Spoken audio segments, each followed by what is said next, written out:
Good morning, everybody. Happy Sunday to you. It's coffee break. I am Spencer Campbell. I almost introduced myself as Dr. Campbell because you just mentioned being in teacher mode, and I went into teacher mode for a second.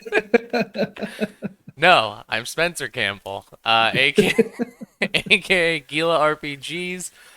This is Coffee Break. It's a every Sunday I sit down with cool folks in the indie RPG scene, and we just chat over coffee about whatever it is that we want to talk about. That's right, Dice Ghost. I'm Dr. Gila.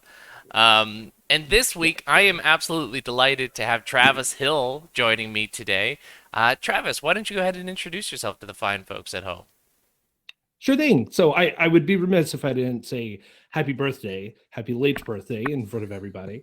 Um, I Spencer was telling me beforehand that it was full of a lot of cake, and it's going to continue to be full of cake, which is to me the best birthday, honestly. My name is Travis Hill. I have he/him pronouns. I do a lot of random stuff, really, truthfully. I do game design in both the board game world and in the indie RPG world. In the board game world, I tend to focus on economic train games, is where I like to spend a lot of my time. Spencer and I were joking beforehand. The wall of games behind me is kind of like your traditional board gamer stuff. So I do a lot of economic train games in the indie RPG world. I like really small, short, intriguing, introspective types of games. I like making games that make people think, gets people out of their comfort zone a little bit. I don't shy away from difficult topics like death and masking and a lot of those types of things. So I do that. Outside of that, I'm in public education in Texas. So that's the whole thing. I am a coffee enthusiast, which is why I'm thrilled to be here on Coffee Talk. And I'm a PhD student. And there you go. That's basically, aside from the rest of my family and my cat scratching at the door, that's about it. That's a great intro. Lots to talk about there. Lots to dive into. You are a coffee Too and much. you're a coffee enthusiast, and you did post the picture of the coffee you were making just before this. So I knew, had to have you on just for your coffee enthusiasm alone. It just felt right. So I'm happy Yeah. happy to be sharing a cup of coffee with you this morning as I take a Agreed. sip. It's a it's a problem. About, I guess, probably about 10 or 11 years ago, I really started getting into craft coffee. Mm, There's a coffee shop down the street from us. Um, and it was a thing that I started realizing that I was getting coffee from them, and I slowly started realizing that I didn't have to put cream and sugar in my coffee. mm. So I slowly cut out sugar. Um, Flip that. I slowly cut out cream, and then after a few more months, I started cutting out sugar, and I really started realizing, oh man, look at these flavors that I was getting, and look at this feel and this whatever. Like I was able to kind of really start to take on like what was this, what like all of everything around it. Then I started asking questions. Hey, how do you do this? Right. What does this look like? How does this make whatever? And then just started asking around and slowly started amassing all of the gear that you get for craft coffee. Um, my spouse was super funny. She said, "I don't mind you getting into this as long as you make it every day, because I'm a morning person and she's not Uh, a morning person." And so it was very much a, hey, we want to make sure that you're, I'm not going to be the one that gets up and make it. It's going to be you. And I'm like, done. I can make that happen. And so nice. here we are. I do have to throw in the caveat that even though I like craft coffee, I will not judge anybody for the coffee that they drink. People feel like they tend to be on pins and needles sometimes because they're like, Mm, "Oh, Travis, well, I just got this K cup." I'm like, I don't care. You right. drink whatever you like to drink. I'm not, but now would I drink it? Absolutely not. 100% no. But whatever you feel good with, you do it, and that's fine. That's good. That's a nice, healthy way to see and appreciate the world of coffee. Um, my friend my very good friend Mike Riemann, who's done like some art and layout for some of my RPGs, like he's doing Slayer's Almanac. He used to work for a roastery downtown Chicago. So he's the one that got me into the concept of craft coffee. I truly was not a coffee person through most of grad school, which my friends were like, "How did you get through grad school without coffee?" And it was energy drinks, energy drinks. So I did. Pounding. So not a good alternative. Um, and my good buddy Mike, he worked at, like I said, one of these small independent uh, roasters, and it started to introduce me to the different ways that coffee can like capture flavor profiles with beans and how it's Mm, cooked. And I was just like, well, and at the yeah. time, I'm not anymore, but I used to be very into craft beer. You're in Mhm. Chicago, you're gonna get into craft beer because there's just a microbrewery at every corner. So like I started to appreciate craft beer and the different things that you could accomplish with craft beer. And he's like, "You like this stuff. Just take that same mentality and understand that we can do Mhm. that with coffee." And that like unlocked it for me. And then I got super into it. Then I started being like, okay, well, like, show me, right? Just truly show me all the weird tools. Show me all the beans. Yeah. Um, it was dangerous because he worked at this place, and uh, at the end of the week could take home as many beans as he wanted from the place because whatever they didn't sell at the end of the week, they would Hmm. donate. Yeah. And so they're like, take whatever you want. So I was just like, 5 pound bags of beans going home. And I'm like, I'll never use all of them, but I Wild. have them now. Uh-huh. Oh man.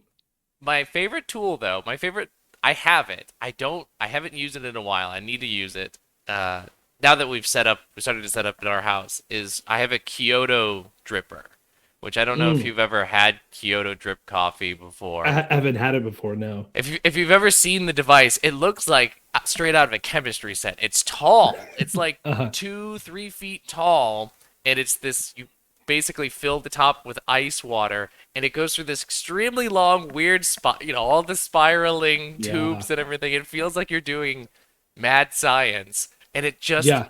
drip Drip. by drip will Mhm. slowly fill the vessel at the bottom. It takes, it could be like an overnight sort of thing to get Yeah. the vessel filled, but it is incredibly potent. Whatever you get on the other side is like you're pouring it like you're pouring a scotch. You're not pouring it like you're having a cup of coffee. Oh gosh, that's fun. And the Yeah. flavor is wild, wild. Uh-huh. If you could ever find a place that does Kyoto drip, just you got to try it because and just try a little of it. Do not slam it. Do not slam it. Because I drank it and I was, as a person who regularly drinks coffee, I don't get like coffee buzzes all the No. time. But like that one, I was like, okay, this is Uh this is a new experience for me right now. during lockdown, I got a manual espresso machine, Mm. and it's through Flair Espresso, and it's just kind of this lever contraption that has a pressure gauge on it. And really all that happens, I'm going to apologize. That's my cat. I don't know if you could hear I my can. cat scratching at the door. He's like, "Let me in! You never let me out." This is also the front of the house where all the light is, so like this is where he likes to be. Mm. So sorry, sucker. Um, so that being said, I got this manual espresso machine, and I was really trying to figure out how to make it work. Like you, I'm not. I don't get the coffee shakes at all, really, but I did that summer because I was experimenting a whole lot. I was like, okay, this, and I'm pulling and I'm making it. Okay, that doesn't feel quite right. But then I'd feel bad because I'm using all this coffee, and I'm like, well, I have a little bit of the espresso, and half a shot of espresso is half a cup of coffee, and then if I end up having seven, half shots of espresso, then by the end of it, I'm just like, Mm-hmm. so no, yeah, it's good. We found ways to doctor that up, especially once again in Texas. It's nice because over summer it gets pretty hot here, and so we were able to. I would pour that manual espresso, and just dump it into a glass of milk with ice and just shake it up and just have iced lattes. Oh man, my Yeah, spouse, she would heat up she would make some simple syrup with vanilla in it. Oh, it was just so good. oof, that does sound really good. Yeah. This is truly now we've truly reached coffee break having the appropriate name where getting into it. Um, it's I was mentioning but just before this that my partner doesn't like sweets, so Uh-huh. I'm responsible for eating this entire cake that's in our house right now. Fair. Poor me. But she also isn't a coffee person. Oh So gosh. like I have all these tools, but I have to make them just either in like truly just for myself, or I overproduce, and then I'm like, well, now I have a whole vessel of Kyoto Drip to drink on my own. Yeah. It keeps for a little bit, but it's just like, okay, it's all me that's gonna be consuming this right now. Um, Yeah. Uh-huh. Pretty much. she she very much believes that if she has even just one sip, that she won't be able to sleep at night. And I'm like, this is in your head. There's no way that the caffeine is that powerful in your system. But Could be that bad. she just won't drink it. So it's just me. It's just me with my weird little beakers and tubes and metal contraptions doing my mad Yeah. science downstairs. But I love it. Um, Now here's a Good. coffee thing. Because Adam Vass, a friend of mine, really loves coffee as well and messes Mhm. with it. Um, and they do the espresso lemonade. Have you ever done an Ooh, interesting. espresso lemonade or an espresso No, tonic? no, I haven't. I haven't. But recently I've seen a lot of people that have been dumping espresso into orange juice. Really? And that was kind of my response. And pretty much everybody across the board unilaterally are going, no, there's no way this is going to work. And then they drink it and they're like, oh my goodness, I think this actually worked. I still haven't tried it yet. I don't I have some know how orange I feel about juice. that. Ooh, Yeah, I don't know. Apparently, the acidity between both of them, it ends up being a whatever. I would probably have heartburn, but I don't know. I But I try. haven't tried lemonade either. I tried the lemonade one because that's what Adam and then many people once Adam mentioned it uh, have tried, and it was weird. It was a very strange experience. Like it's very difficult to explain what it tasted like because it did the first flavor that hit your mouth. Not a fan of. Not a fan of the first thing that hits your tongue. But then it like lingers and it stays and it's good after that. So it's this weird drinking experience where you're like, I have to get through the sipping experience. I must sip, get hit with this, but You then get there, know that it will become huh? something in a moment's time. That's Uh, good to know. it's then I was talking with Nevin Holmes about it, and Nevin was saying it might have been the lemonade that you have. Like it Mm, really swings in flavor depending on the type of lemonade that you get in terms of like is it how sweet sure. it is and I had gotten like low sweetness lemonade like less sweet, and so I think that messed with the what how it's With the supposed to balance, work.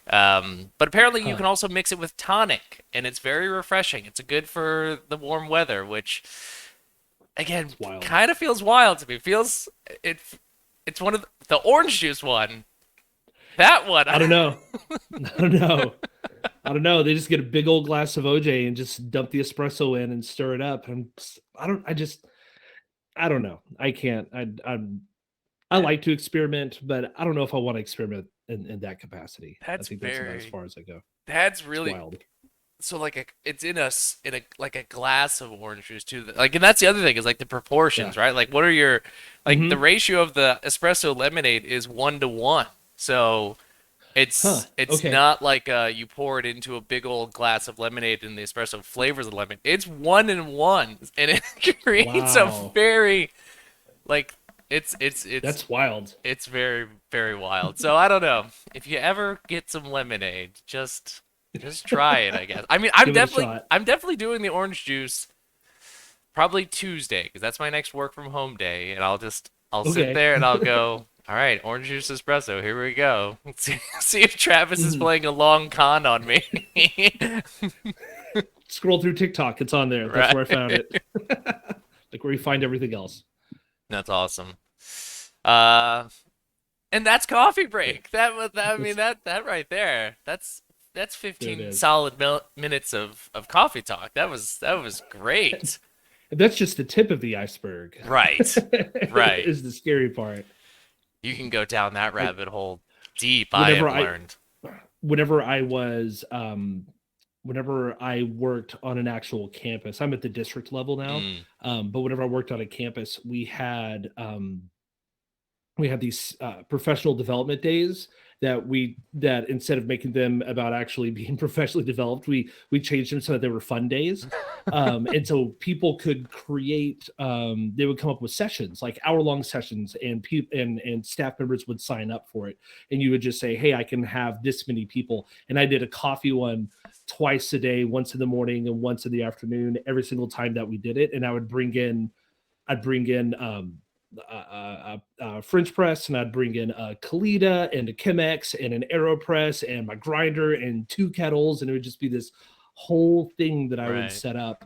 And it was a lot of fun because it was like tasting and be able, and like I would use the same coffee, and it wasn't about like tasting notes necessarily, but it Mm. was all about like the different ways that you can brew coffee. So much so that the principal at the school that I was at, he came up to me afterwards and was like, Travis, I'm gonna need a list of all of that equipment that you use. And no joke, a week later, this box of stuff shows up at the school, and he was like, "Hey, come here, look at this." And he opens it up, and it's like a $300 grinder. It's a Chemex and a scale and filters and all and a kettle. And I'm like, oh my gosh, I'm like, you dove all in.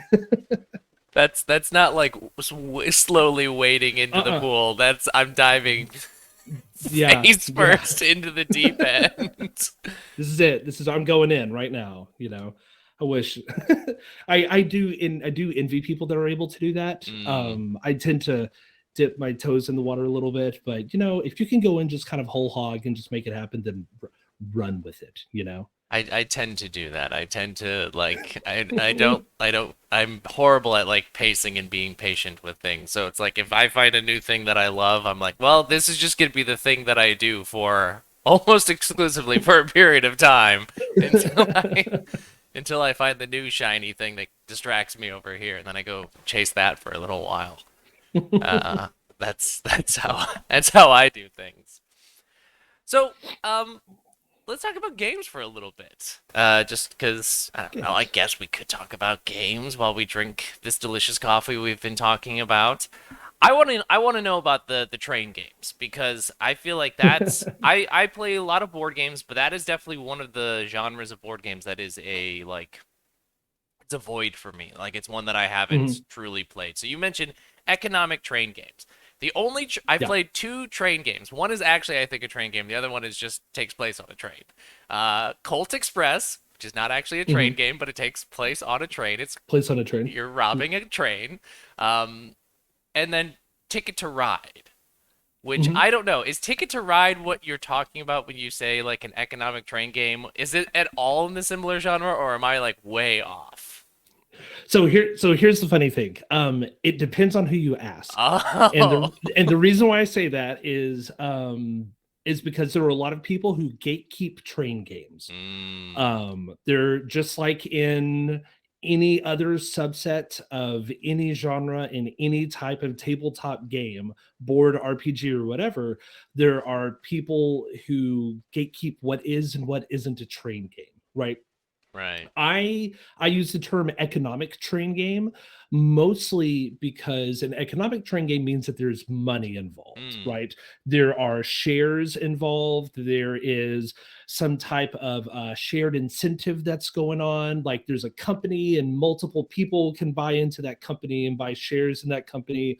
And depending on the number of shares you have in that company and how well the train does, in the game, like their route or whatever it is, you get whatever that kind of payout is for a game, right? And so that's what I think of whenever I talk about economic train games. You gotcha. kind of have two different flavors of that. You have the big old boys 18xx games like these guys Right. right there, right? And those are the ones that everybody always goes to because like that's the one that it's just it's this table hog, you have thousands of dollars of poker chips, it takes 6 hours to play. Okay. It's this game that everybody is like, oh, I don't want to play a train game because that's what a train game is, right? Mm. Then you have these small, you have these, we call them cube rails because I'm not going to go into the whole history of all this stuff, but cube rails games are smaller games that are played typically in about 30 minutes to an hour. And these games typically involve shared incentives, right? So you have 3 to 5 companies, you have 3 to 5 or 6 shares of each company. People are taking on their turn, they're taking different actions. They could lay track in a company that they own. They could put a share up for auction. They could call dividends, and so they could get paid out. There are a lot of different things that happen whenever you get these economic train games. Some of the popular ones are things like Chicago Express, Irish Gauge, Iberian Gauge, um, Paris Connection. These are kind of like the big ones that have been coming out. Ride the Rails. If you're familiar with Capstone games, they've been putting out a bunch of train games recently, reprinting Mm. older train games and updating them. So like Emma Bell Holland, who runs Hollandspiel, she and her wife both run Hollandspiel, but she's the designer of like Irish Gauge and Iberian Gauge and all this other stuff. And so those are a little different than Ticket to Ride. There are a lot of hardcore train gamers that would look at things like Ticket to Ride and be like, nah, that's not a train game. I would say it is a train game because it's a game that has trains in it and you're building routes across the United States. Now, is it an economic train game? No, Mm. because you're just getting points at the end of it and you're doing some stuff and wheeling and dealing and playing some cards. So it's Right. train themed and it is a train game, but it's not an economic train game. And as I said, that's kind of where I like to draw the distinction. So I sit on the economic train game side in the sense of I'm making games that are about passing around money. Whoever has the most Mm. money wins. You're knocking out some, you're buying shares in companies, you're laying some track, doing some silly things like that, and they're all playable in 30 minutes to an hour. And that's, I love those it's probably my favorite genre of games, strictly because they're fun. What I really really enjoy about them, and this is kind of interesting because this is going to be a wild connection, it actually fits a lot with what I love about RPGs, because in an economic train game, even though it's a competitive game, in an economic train game, what you're doing is you are building something together, Mm. and you're always and the game isn't about what's on the board, but the game is trying to figure out what other people are doing at the table. Right. And so and so economic train games have a lot, like there are a lot of people that ask questions. Is money hidden or is money open info? Well, money's always open info because like you want to be able to go, well, Spencer, you have $38 and I have $39 and I think I would be able to make it happen. Mm. So that's what I absolutely love about economic train games. Yeah, they're wild. They're a That fun trip. that's cool. I think because I have seen the big ones. I've seen the pictures of like the the big honking games that take up the whole table sort of thing. I, I'm Yeah. I'm curious because as someone who has not played an economic train game, I primarily play games like two-player games, like me and my partner and I. So like, Mm-hmm. what's your go-to recommendation for one of those smaller ones that is good for like I guess first of all, are economic train games good for two players? No? Okay. No, that's the issue, right? Because what happens with a two-player train game is that because of shared incentives, um, I buy a share in a company, you buy a share in a company. Cool. Now we're equal partners. Right. It's a lot of tit for tat. Yeah. That is kind of just one of those global things that people would love to be able to figure out. It's kind of a Amabel calls it like that's like the golden ticket. He's Yeah. trying to find a viable, interesting two-player shared incentives economic train game. And there's some people that like put together some bots and do things and Yeah. try and figure out some stuff, but ultimately it's kind of hard. So really, what you're looking at is what are those three-player games. Okay. And if you're able to get 5 players, that's cool, or 4 players. Most of them tend to be 3 to 5 players. Okay. Some games work great at 3. Some just have a 3-person player count on the box that are absolutely garbage at 3 players, and it's just how it goes. Well, if we don't play if it's not just her and I, then we do have two friends who typically play games with us. So what is going to be then? So not your two-player recommendation, but like Mhm. what hits nice at four players.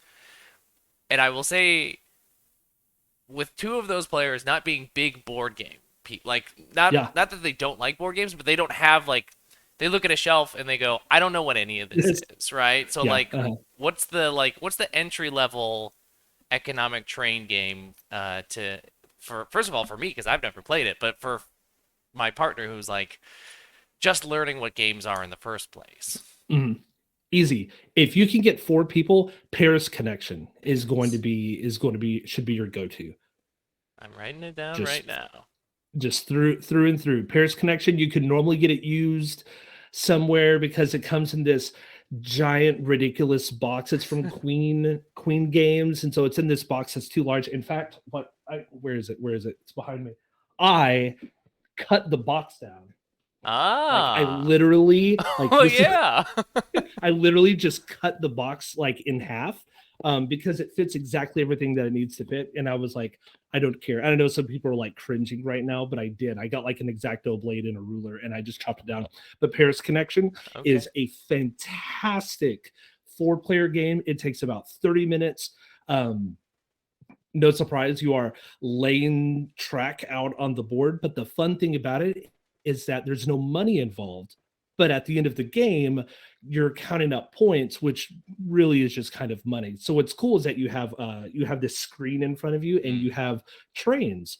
These just itty bitty trains, and those count as your shares of the company. And mm, so, like, I have, if Brown is sitting at 20 points over here and I have three brown trains behind me, then I have 60 points, right? right. That's just kind of how the game works. But what's fun is that it's a limited amount, a limited number of those trains that are available. Then at some point you start to notice that like some companies are doing better, and so you have to make this choice of like, well, you can actually one of your actions you can trade, Okay. so you could take a share from back behind your screen and you could trade it in for one or two of a different company. And so I could trade in one brown because brown's doing garbage for like two blue shares or one red share. And so then that comes back behind your screen. So there's a little bit of like there's a little bit of hidden information. Yeah. And so for some people they like that a whole lot.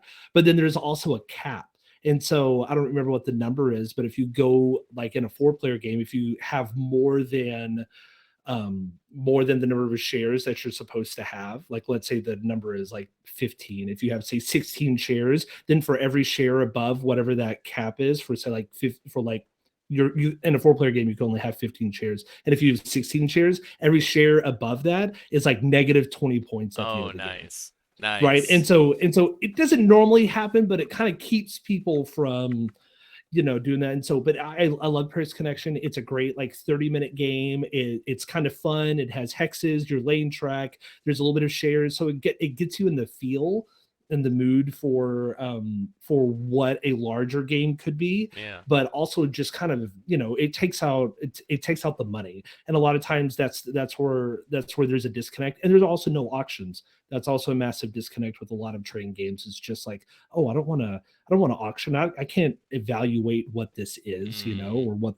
the cost of this is, and that's where a lot of people struggle whenever it comes to economic train games. Is they just don't know.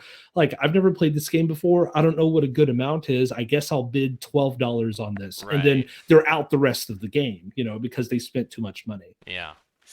All right, Paris Connection. I've got it written down. Paris I'm gonna see if Connection. I can find a copy. If not, I'll just go to the Dice Dojo because they probably have one on the wall that I can try out. It's this huge game store Oh, in Chicago where they've got that collection that you can just sit down and try things out. oh yeah.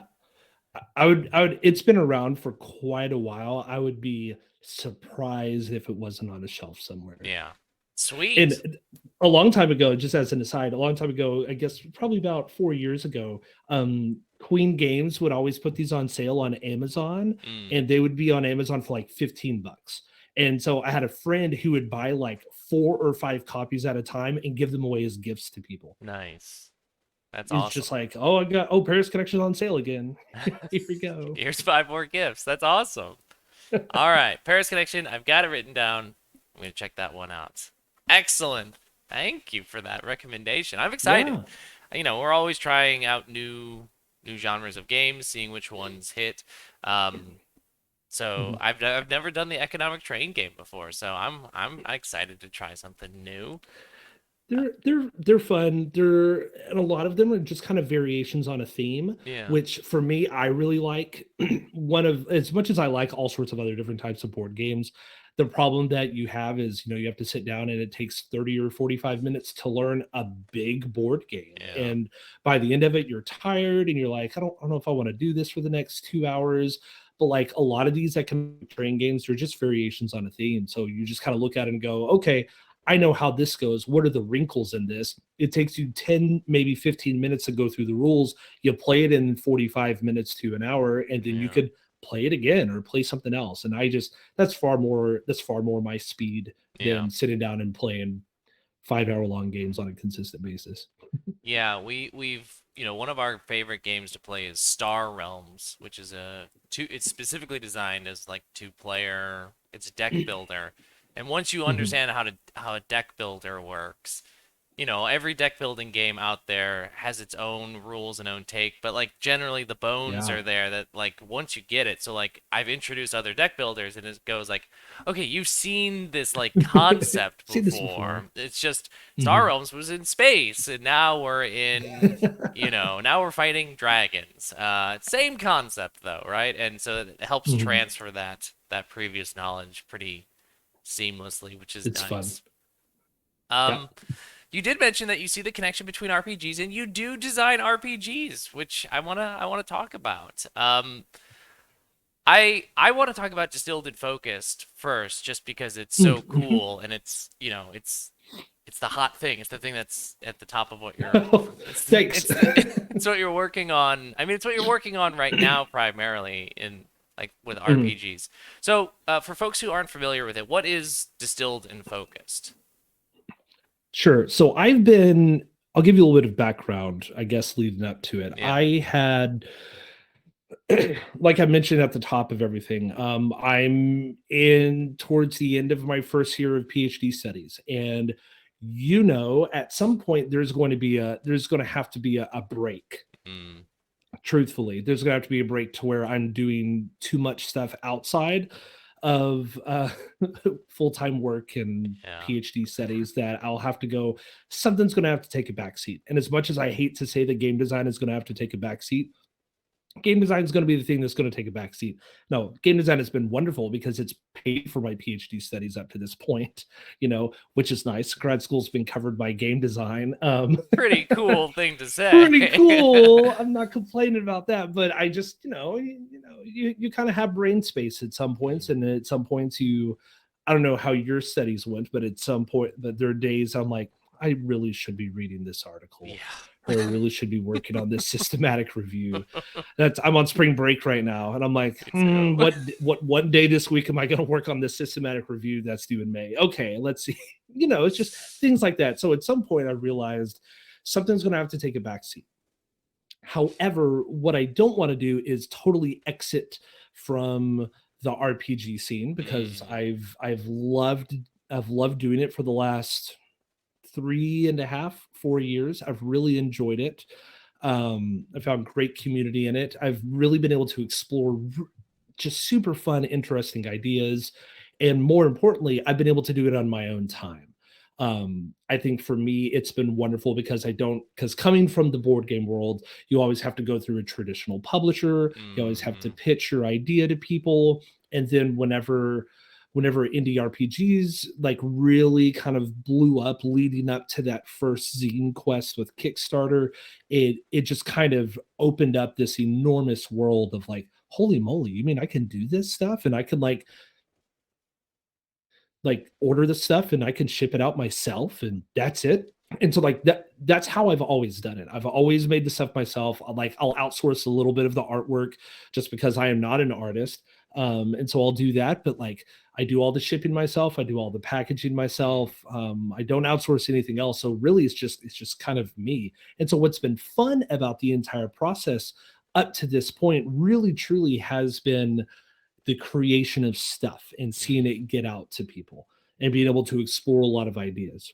So that's the lead up to, I've had this idea for about a year now of why aren't people doing more collective stuff? Yeah. Why aren't, and fortunately over the last year, more of that has been coming out where people are doing collections, people are doing collaborations with people, but like I grew up in like the punk and hardcore and metal scene, like way back in, the mid 90s going up to the mid 2000s. And like, it was like, we would all just make zines on Mm-hmm. stuff. And it was always a collaboration of things that we would do together, and we would pull together, and we would cut and staple and bind and ship out all the things that you do. And so I'm like, why doesn't that really exist now in the current iteration of the RPG world? And it does in a few places, but I was like, I can do this too. I've done this before. This is kind of fun. Now that I have my recent and newfound knowledge over the last few years of how to produce this stuff and how to make it work and how to outsource some things, sure, let's run with it. So I knew that at some point, I know that at some point, I'm going to have to take a step back and actually designing stuff. Mm-hmm. But that won't stop me from being able to continue to put out things, either from me or from other people. And so, as a super fortunate, privileged white guy, I was like, what can I do to help empower new and underrepresented voices? Mm. And it's never about, it's never about what really can I do? It's about how can I help get these voices out into the world. And so I just decided, well, why don't I just make a compilation? Why don't I make a zine that's a collaboration from a bunch of people? I worked a lot on pricing. I worked a lot on equitable pay. Trying to figure out what's the best way to make this happen. So Distilled and Focused is kind of like the result of this, and it's only the first iteration of it. And I'm a big fan of let's change things and shift Mm-hmm. things up. And you know how this goes. Whenever it's the first time you make something, even though I'm fortunate that I have a lot of people that do follow me and do back my stuff. You never know how it's going to go. I don't know Right. about you. I don't know about you, but like anytime I ever would launch like a crowdfunding campaign, I was genuinely surprised every single time that it funded. Every single And time. people, right, and every time, and it's so wild because people are like, but Travis, like you did like, you set your funding goal for $500. I'm like, yeah, because that's what it costs to make the thing. And they're like, Mm-hmm. oh, well then okay, well you raised $3,000. Well, yeah, because I didn't know that it was going to be that big. Like, and you Mm-hmm. just don't know, right? And so I really wanted to bring that to people that might not have either the experience of doing something like this, or are able to go and publish things on their own. And I wanted to give people voice, and I wanted to give people space without me being a part of it, aside from the fact of like layout and just kind of the production and shipping. And so that's where Distilled and Focused came from. It came from this desire to bring new voices into the RPG world who might all they have been doing up to this point is creating like 1 or 2 page RPGs, tossing Mm-hmm. them up on itch and hoping that people were actually going to back them, or not back them, but pick up a copy. And so you got this thing that makes you, 17 bucks, or like me, I'm sure this is very similar to how a lot of people did it at the beginning of their design journeys. I would just put stuff up for free all the time. Right. I'd put things up for $1 because you never value yourself, and you go, Mm-hmm. well, I spent 17 hours making this thing, but I'm going to put it up for $1 and like hope that people, or pay what you want, right? And so you'll get like 45 downloads, and 30 of them will be free, and 14 of them will be $1, and one of them will be $5. And you're Mm-hmm. like, yeah, I made $12. Mm-hmm. I'm doing good, but it's just like, it's not fair, No. right? And so the Tilt and Focus is a submission based zine where that's about 20 to 24 pages. It's going to be a 6x6 zine, and it's going to come out 3 times a year. And the sequence is going to be, I have a theme, I take submissions, I evaluate the submissions using rubrics, right? I evaluate the submissions to figure out And there are different tiers, I mean, I have four different categories that people could submit for. um the category of an actual RPG, and the RPG really can only be like 750 to 850 words. Like, it has to be kind of a small thing to fit the format, Right. which is perfect, right? And so I think it right now it's at 750 words. I think I'm going to bump it up to about 900. I think I can squeeze about that much more in with the space that I have. So I have RPGs, I have illustrations, I have RPG supplements if you have tables and stuff, and then I have an other category. And so I just wrapped up the first round of submissions for the very first issue, and I had 18 submissions, which is obviously thrilling to me. Yeah. I could only take seven. I squeezed in an eighth one because they were all just so good, you know. But I did prioritize new and underrepresented people in the RPG world, like Yeah. those were like it's kind of awkward for me to ask this question of people, but I did, but in the actual form I did say, hey, what are, explain why you're submitting to this, Mm. explain what is your representation if you feel comfortable with it, because I want to make sure that I'm not inadvertently just bringing to light voices that have, and backgrounds and perspectives that have been shared over and over and over again. And so I really wanted to encourage them, to encourage new people and different people to kind of jump into it. So 18 submissions, nine of them were actual RPGs. I'm looking at my background here. Nine of them Yeah. were actual RPGs. Um, that's a lie. Two, four, six, eight, 10 of them were RPGs. Eight of them, sorry, I had to double up some stuff. Eight of them Yeah. were RPGs, six of them were supplements.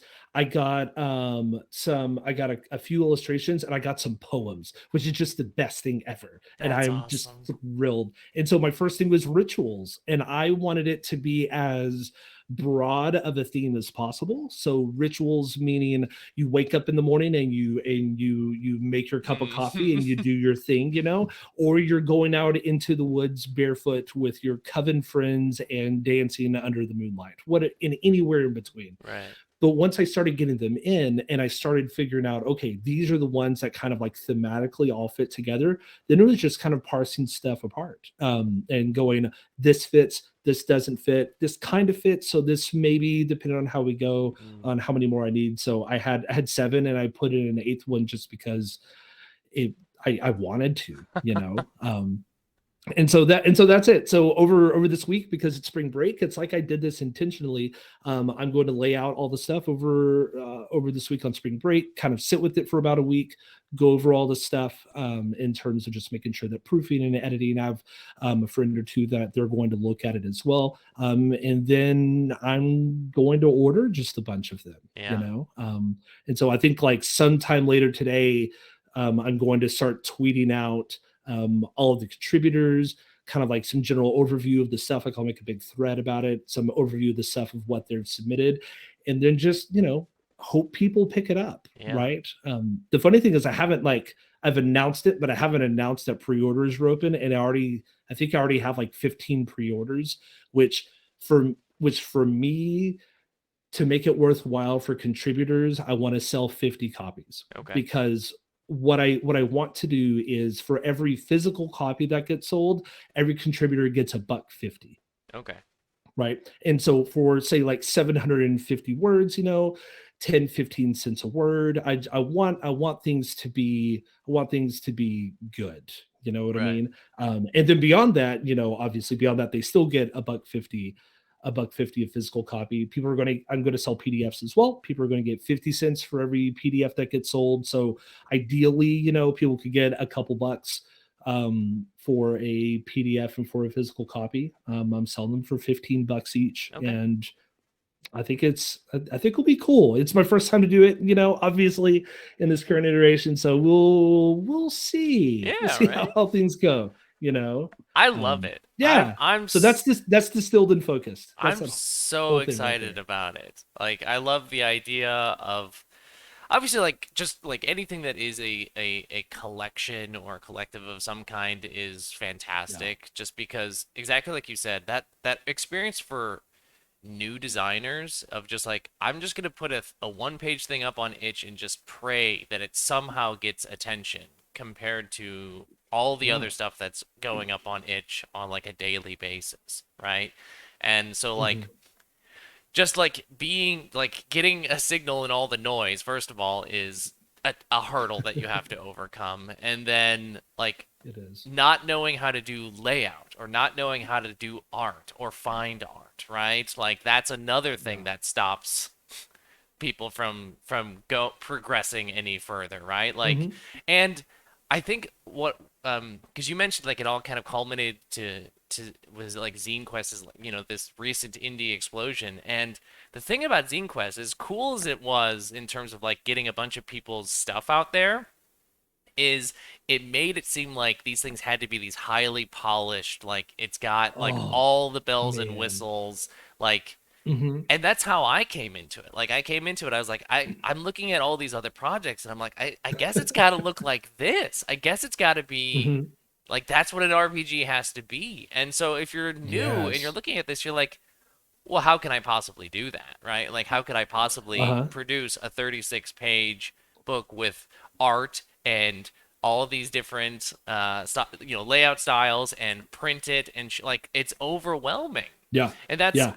Yeah. couple that with all of the other hurdles, like not having access to crowdfunding sources like Kickstarter in the first place, or all the Hmm. other things. Like it's there's just one thing after another. So there's actually mention in chat of like with like when we did what was called the Lux Collective, a Lumen collection, and it wasn't like a single book, but it was a bunch of people who were making Lumen games all made them in a 3 month period, and it was basically Yeah. like promoting each other's games while trying to itch fund your own thing, and Hmm. that immediately helped you cut through the noise and get noticed. Be like, if you like this thing, let me tell you about five Yeah. other things that are also of a similar genre or Exactly. style, and it helped people like just get the Hmm. attention that they needed to like get some actual money thrown their way.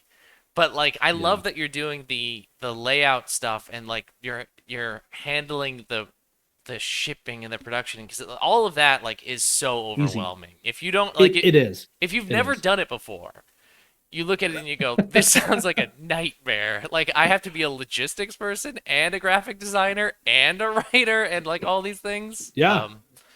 You wear I many put out hats. I put out I don't know anymore, 6, 7 zines that have all had physical, physical 20 to, I guess it's more than that now. I don't know, probably about close to 10. But I do shipping for everything, Mm-hmm. I mean, it's funny. They show up in a whole lot of boxes, and I spend a couple of weeks and I organize things in my free time and on weekends, and I organize stuff like, okay, these are going to be the number of copies that need to go local versus international, and then I get envelopes and I always put stickers and things, and just, the whole Yeah. process. You're right, it is incredibly overwhelming. The very first zine that I put out, Reunification, way back in 20 way back back in 2019. Feels like way back at this point. I don't even know when it Decades was ago at anymore. this At some point. point, it's called, I guess, on when, I guess the question is, when did 20, yeah, it would have been 2019, because I didn't do the third year of Zine Zine Quest. Quest, Mm. ironically enough, because it got too crowded. Yeah. I felt that there were just like 500 zines out there, and it was just like throwing something up on itch. Like there was just nothing to, there was no way to break through it. And once again, I do weird stuff a lot of Mm. times, and I'm just like, no one wants to buy this zine about waiting for your loved one to pass away. No one wants to, while they're on hospice, no one wants to buy that one. Let's go with, Goblet Adventures 3.0, Right. which is nothing wrong with Goblet Adventures 3.0, but that's just not what I like to design. And so Mm. whenever you're doing RPG zines, people gravitate towards that a lot of times. Right. But my very first one that I put out, Reunification, which is a 3 to 5 player letter writing and question asking game about a family that has been torn apart by a civil war, and they are actually, the country has begun reconciliation, and so the family is reuniting for the first time Mm. after like all this time apart from one another. And so leading up to it, It's a game played in silence that you are writing questions to each other, and people are answering those questions so that you can get a better idea of who your family is Yeah. before you actually meet them, right? Really cool. It was actually based off of some students that I had Oh. had who had migrated from some really war-laden countries in Africa, and I Mm. had really good conversations with them, and it was just absolutely wonderful to hear their stories. And I asked them if I could use their names as examples in the book. It was these sisters, and they were like, "Oh my gosh, yes!" And so whenever it came out, I showed them. I was like, "Look, this is you right here," and it was just really cool. You know, it was they're like 16 and 17, so Yeah. can I feel bad because I can't really like pay them royalties or whatever. But all that being said, at the end of the day, what ended up happening was that I didn't understand how shipping worked, and I charged I think like two or $3 for shipping, and it cost me like $7 a zine to ship them. And so because I just didn't I was packaging them incorrectly, I used a Yeah. different size than I use nowadays, and it just ended up being this hot garbage mess. And I was like, cool, let's work on this now. you know a dozen projects later, almost, I have that stuff figured out super easily. Right. That's the process and the shipping and weighing things before you ship them to figure out how much they're going to cost. Mm-hmm. Yeah, it's wild how that works. I feel much better about that. I And then also just like factoring that stuff into other costs as well. It's important to, but you don't know until you screw it up and you go, I'm just lucky that I screwed it up on my first one and when, okay, now I know what to do from here on out. I screwed it up on Slayers, which was not the one to screw it up on because that was big. That was a bath I took on shipping because I didn't do the weigh it afterwards, and I was very much under I charged shipping in the Kickstarter itself and without having a sense of what the book would actually weigh, so it was total guess Mm, and just like uh virtually like basically the book arrives and it hits that threshold where it's just over, where now it's up into the next bracket of price, which yeah. domestic, like for the US, meant maybe an increase of like 50 cents a package, which adds up. Hmm. For international is like, well, this is now like $10 more expensive at Yeah. least than what Yeah. you thought it was going to be. And I was like, Hmm. oh no. Yeah. Yeah. I'm a big fan of form factor, and so for me, whenever I figured it out, like I just so I use an A6 size zine for absolutely everything. This now that I'm doing distilled and focused, I wanted it to be different than what I normally do, which is why it's a 6x6. Mm, There's a really there were kind of some funny people on Twitter whenever I was announcing it. They were like, "You might want to consider doing it." I was like, "No, no, no, no. This is what I want to use yeah. because I like the square format. It's going to be weird putting pictures in there. It's going to be weird trying to make everything else work out. I will make it work out, but I want it to be this size, right? But everything else that I do is that A6 size zine because it fits in an envelope Right. that weighs right at first class mail, and all I have to do is put an additional ounce stamp on it, and then I'm done. Yeah. That's it, right? And it's just like once I figured that out and I figured out the weight on it, everything goes in there. And for me, it's kind of nice because like if people have all of my stuff, then it makes this nice little collection. Like I'm actually one of the things that I announced at the beginning of this year, which I don't know if I'm going to do anymore at this point, is I redid all of Reunification. It Mm, used to be in 5.5 by 8.5. I actually redid the layout so it fits in an A6 size. And I was going to release it later this year with proceeds going to like International Refugee Fund and mm. stuff like that. But places are out of A6 paper. And Yeah. so I'm just gonna wait on that, and maybe during the summer I might release a thing. I don't know, but part of me really wants it because I just want them all to be the same. Right. I So want them the to sit on a collection is shelf. this. Yeah. Look, this is you're the weird one that has Travis Hill's Presspot Games zine collection. I don't Hmm. know, whatever. I mean, I want to, at some point, it feels very like, I don't know, it feels weird, but I want to do like a Gila RPGs like omnibus collection or something at some point. And I just want to be like, listen, Yes. once I've been doing this for 5 years or whatever, like here's the box set of what I've done in 5 years. And it's just, and I do want to do it where it is all like the same size or at least the same dimensions. Because like Slayers was produced on A5, but then like everything I've done after that is half letter, so it's not it doesn't line up perfectly on the shelf, and so I'm like that bothers Yep. me a lot. So like we're doing the Slayers I reprint gotcha. later, and it's gonna be half letter, so it matches my Uh-huh. zines and my other stuff. Exactly. Right. I Same thing. Absolutely same thing. I love it. I want it to be the same, and I want to do the very self pat on the back thing of like I've done enough in 5 years that I deserve a box set. The games have virtually I no like it. connection to each other. It's not like the Mothership box set where it makes sense because it's all Mothership Sure. stuff. It's just like Sure. here's a game about fairies doing crime, and here's a game where the sun explodes and you're a mech, and here's whatever else I do in the next 5 years, and just put it all in one big box. I want to do that, You should do it. You I would love to get the Spencer right? box set. Just It's just a right big there. picture of Clover on the cover because that's how you move units Yes. right there. You put your dog Yes. on it. She's the brand. She truly is the brand at this point for me, and it works. Works great. Hey, it does. It does. I bring out our dog, our corgi, Mm, Percy, only whenever only whenever I need to. Like yeah, very strategic. yeah. You're really strategic with Clover of like, if I get more followers or I get more likes and we're gonna have a Clover fest and Uh-huh. then it ends up being this whole thing, Clover Con, right? Right. And yeah, no, that's fun. It's smart. It's a smart way to do it. Like with my birthday post that I did yesterday, I was like, I should put a picture on it because pictures always draw attention, but nobody wants a picture of me. I'll put a picture of Clover down because then people will go Yeah. like, "Oh, what is this dog doing? Tell me more about this dog." Oh, I guess there's something else going on as well. Mhm. It's all part of the plan. It's good. Oh, that's funny. It's fun. All right, so I mean, we have just a little bit more time. Because I do want to mention like so you're for Distilled and Focus, you're not doing crowdfunding for it, right? So you're just gonna pre-order the things and sell them after the fact. Because That's it. Yeah. I remember one of the things that when I was first learning about you and like the design stuff you did is that you would do these like rapid Kickstarters. They'd be like a week long. And Yeah. 10 days is about the longest that I like doing anything.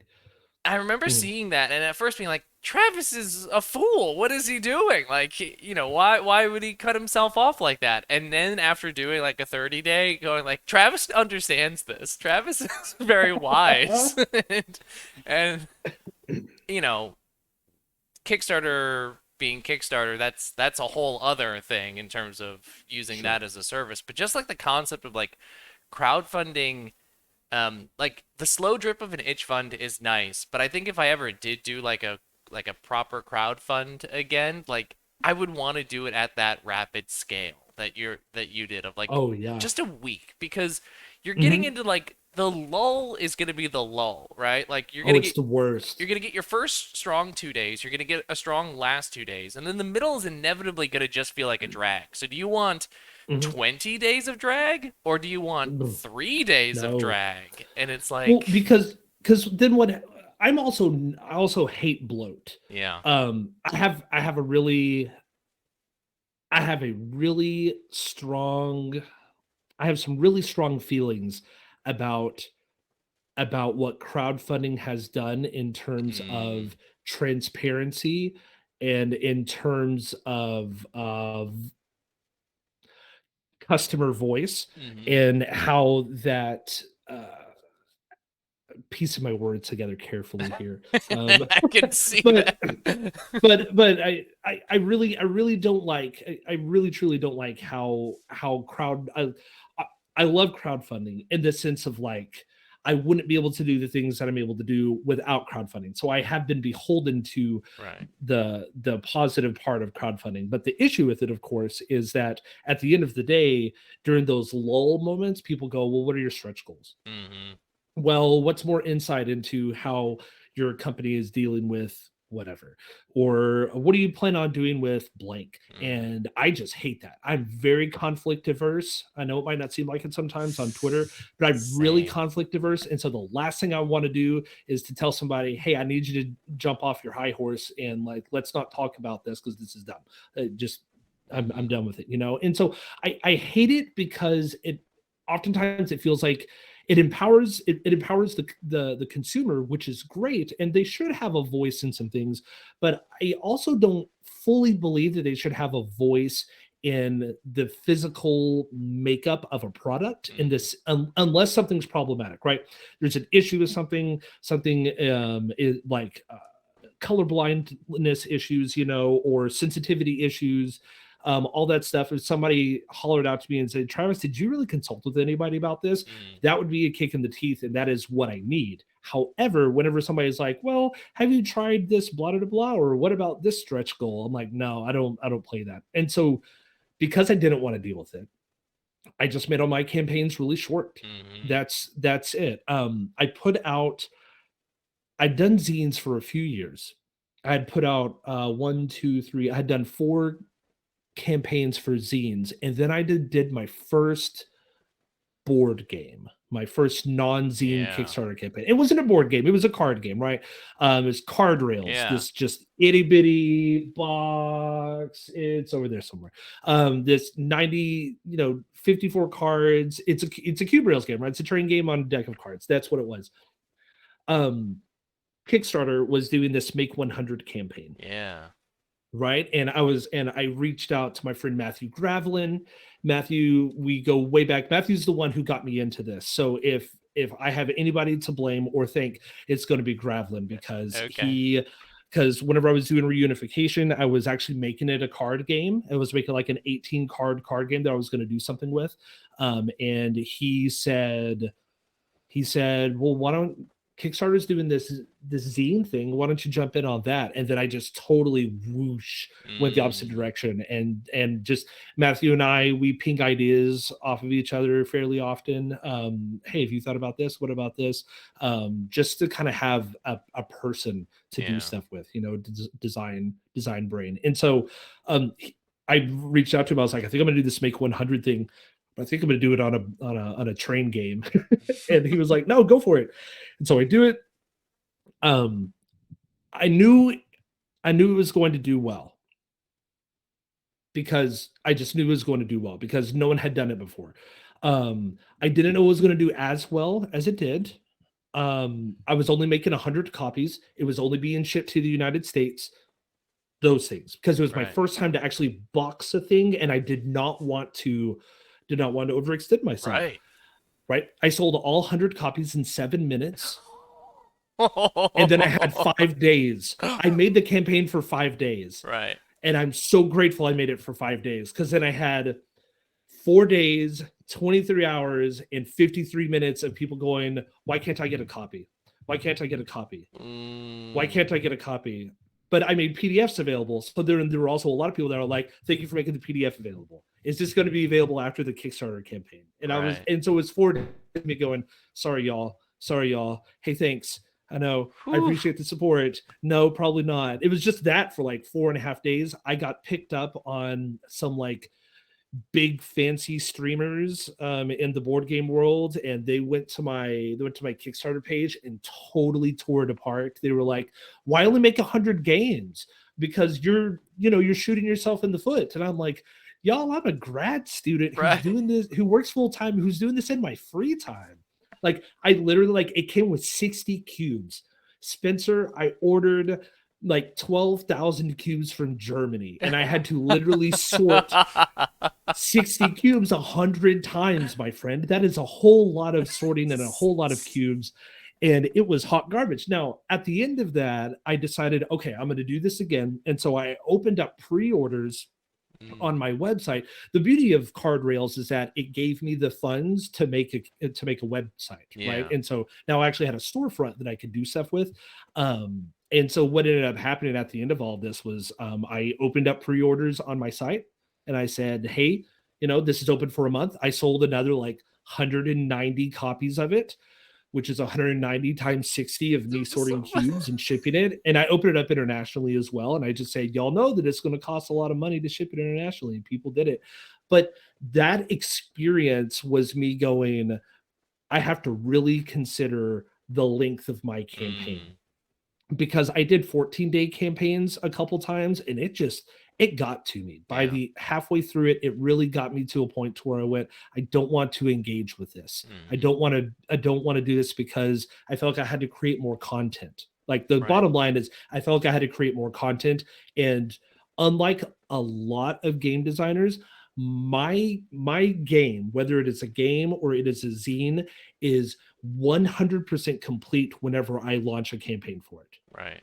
Like, it just is. Right. I have it done so that whenever the campaign ends, the money drops in. And honestly, because of how I have it set up, whenever the campaign ends and and all of the demographic information comes in, I already just order the zines like Right. before the money even drops into the account. Sometimes I order the zines, they come back, and then I ship them out. And then, like, within a month, typically the zines are out, whether it's 300 or 1,000 of them, they're out. And because that's just how I do this stuff, right? I'm not saying it's the best way to do it. I mean, obviously, I kind of cap myself of, I only ever make X amount of money on stuff, but I'm not doing a big box game. Like, I love the big box games. I'm glad that they're out there. But like, who said this? James Chip said this, I think yesterday on Twitter, to where James was talking about how he loves the look and the feel of Wander Home, but the Mm, problem that he had with it is that it's a big book. yeah. It's a big book to get through, and so just trying to go through it. And I have a lot of those same problems, to Mm, where my attention span with that type of stuff, it's just hard for me to parse it through, especially coming from the board game world. I look at it as like, this is my manual that I have to read through before I sit down and play the game. But oftentimes they're not built that way. They're yeah. built for you get about 20% of the info and then you can jump into it. And I love that, but I was never taught that. And so my brain still defaults to, I have to read this entire book first. And so because of that, I don't want things to be blown up and super large and just kind of knocked out of proportion. So in response to that, I go, my zine's only going to be this big. And so in response to that, I go, I'm going to have a 10-day campaign Yeah. where I have 4 updates throughout the entire campaign. I'm not going to add anything new. It's already complete. That's just how it goes. Right. Right. And so everything's just kind of built on, this is the package that I want to deliver. And I know you might want more, but really it's fine as it is. And I Yeah. don't want to create anything else beyond it. So, That's beautiful. I mean, that's beautiful to just know, like, this is what I wanted to make. This is what I intended to make. This is we're funding this. That we all know we're mhm, all on the same exact page from the get-go about this is the thing. And just like, all right, we know the yeah. stakes, we know the situation. Let's just roll with it. Um, Mhm. God, I could talk to you for like hours and hours and hours about all of this stuff.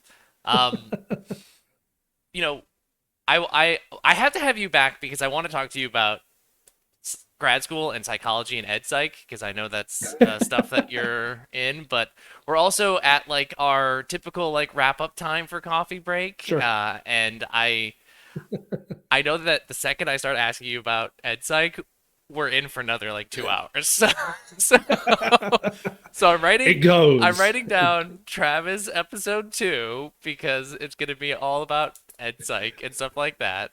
Um, this has been Summer is perfect for me. yeah, exactly, right? That summer will be a good time for us to chat about that.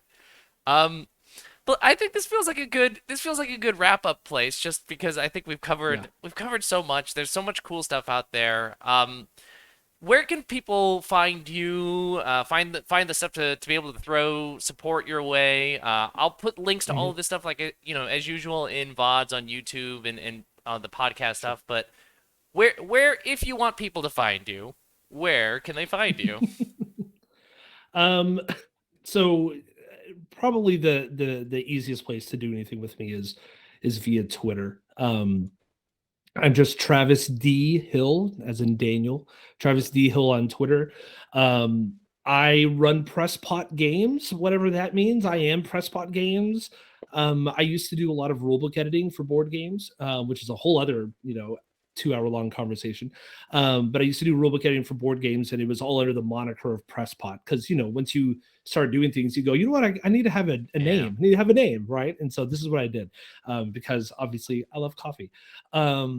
But you can find me at Travis D Hill on Twitter. If you're not a big fan of Twitter, the only other place you can find me is presspot.games. That is the actual web store that has rulebook editing stuff on there, which I don't really do much anymore because I'm spending my time doing grad school. But then that's also where you can find all the zines. There's an actual there's specifically dedicated menu for distilled and focused.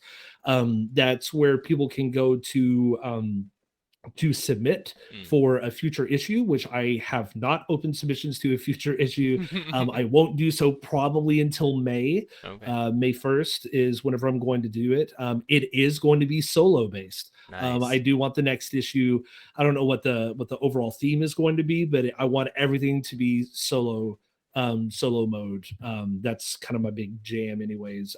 But I would love to do everything solo based for the next zine, but not entirely sure what actual theme is going to be, but it'll be something along those lines. But Distilled and Focused is there. All of my other stuff is there. Because everybody's out of A6 paper, I quite literally have about 30 copies Mm. combined total of every zine that I have, between This World Is Not Yours to Portal at Hill House to The Wait to Stay. Everything is just, I only have like 30 copies of all of them left because I haven't been Right. able to order more. And they'll happen eventually. But yeah, presspot.games or at Travis D Hill on Twitter. That's where you can find me. Awesome. Well, huge thank you to Travis for being here and chatting about all this stuff. Huge thank you to chat for hanging out, or folks who are watching this on the VOD or listening to the podcast later on. Do go support Travis. Do go support Distilled and Focused. I think it's a really cool initiative. I got to go find a copy of Paris Connection. That's my goal. That's my homework. Um, uh, we will be back next week. I had the next guest in my head and it has evaporated. So look for the announcement on Twitter. I'll announce who is coming back for coffee break next week. But you all have yourselves a wonderful rest of the day, morning, afternoon, evening, wherever it is you are. And we will talk to you later. Bye.